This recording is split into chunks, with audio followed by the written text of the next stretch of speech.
Rezeki yang paling baik ialah yang cukup-cukup aja untuk kita. Tidak lebih dan tidak kurang. Lepas tu Nabi SAW selalu doa, Ya Allah berikan rezeki yang secukup-cukupnya untuk keluarga Muhammad.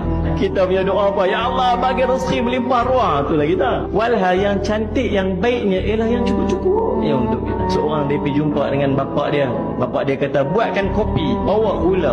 Jangan bancuh kopi tu, bawa kopi, bawa gula. Bapak dia kata, minum kopi tanpa gula tu. Dia pun minum, pahit tak sedap. Ambil satu sudu gula masuk, kacau. Dia kata rasa manis sikit tapi tak sedap lagi. Ambil satu sudu gula lagi, kacau. Ini dah manis dah sedap dah.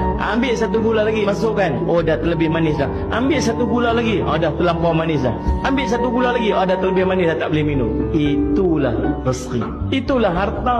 Harta kalau kurang tak sedap. Kalau terlebih bawa mudarat. Yang cukup-cukup untuk kita, itulah yang terbaik untuk kita.